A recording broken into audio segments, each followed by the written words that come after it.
glad to see you. And first of all, I would like to thank you once again for making this decision to participate in the commemorative events to honor the 80th anniversary of the victory in the Great Patriotic War. I remember our constructive and useful conversation back in 2023 when you visited our country for the first time to participate in the Russia-Africa Summit in St. Petersburg. This time, your visit to Russia to celebrate the 80th anniversary of the victory is a great symbol, and it reflects the friendly character of relations between Burkina Faso and Russia. And I would like to mention your contribution, your country's contribution to defeating German Nazism and its allies. Some 30,000 Burkinabe fought with the anti-Hitler coalition forces under the guidance, under the leadership of legendary Frenchman Charles de Gaulle.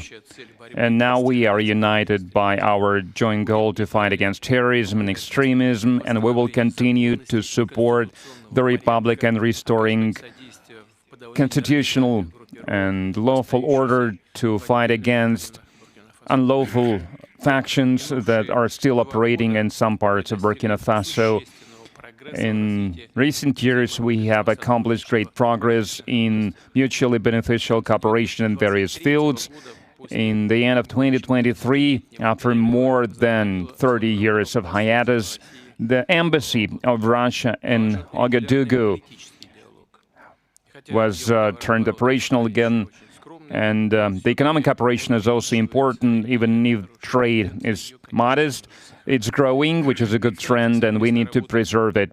And we will continue to work together on further strengthening our economic ties and diversify further our trade cooperations. And it was useful to hold economic days of Burkina Faso in Russia that were held in 2024. And it was attended by the high-level Burkinabe delegation led by the Deputy Prime Minister, and we are working now on establishing intergovernmental commission. We have already established a working group to look into that matter, and we will continue to support your country in training personnel in 2024 and in 2025. The quota of Russian state scholarship for Burkinabe nationals was more than doubled, and this year we are ready to receive 27 more students from your country at the state's expense, and in total, more than 3,500 Burkinabe received higher education in Russia. Cultural and humanitarian ties also play an important part, and it is assisted by the Russian house that is operating in Ouagadougou since 2024. In particular, they are teaching Russian language there. There is a great potential in cooperation in the field of healthcare and sanitary regulations. Recently, on April 24-25, Madam Popova visited Ouagadougou and discussed the development of scientific and research infrastructure and training of personnel.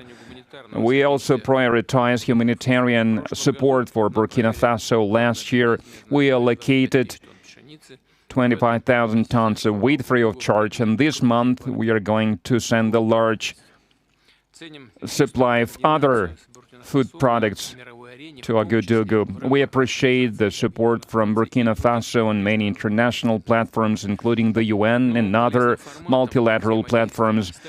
A useful format of cooperation is the consultations between Russia and Sahel States Confederation. April this year, such a session was held in Moscow with foreign ministers. There are good prospects in many areas, and we will have a chance to discuss some of them today. Thank you for your attention. Thank you very much. Congratulations, Mr. President. I hope I pronounced my felicitation properly.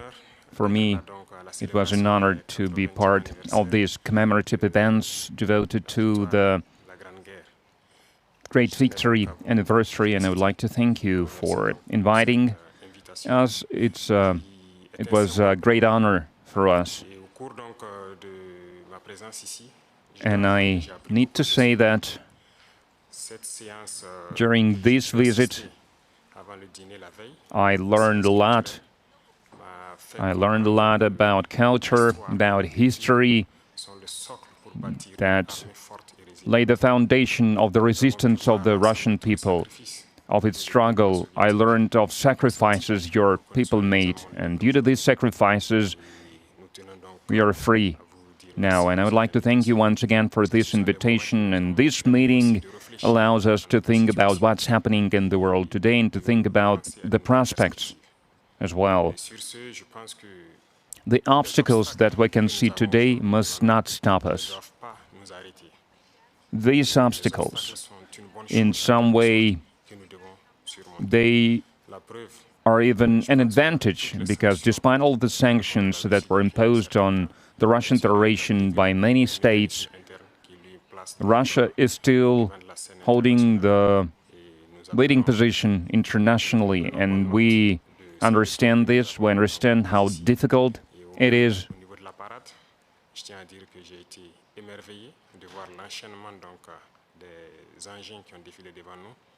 And I watched the parade, I watched the soldiers marching in front of us during the parade.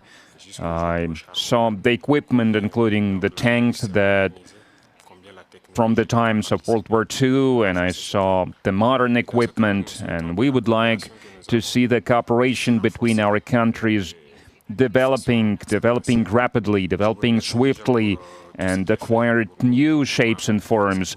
We thank you for your attitude towards Burkina Faso. Today I visited Mendeleev Institute, and we understand that apart from defense and security, there is another essential field, which is science and education, and we would like to see Russia assisting us in training and educating our youth to help us to develop our own industries, our own enterprises.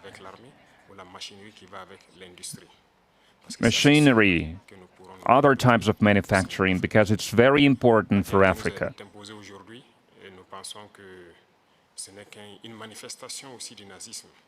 We believe that terrorism that we can see today is a legacy of imperialism, and that's something that we fight against.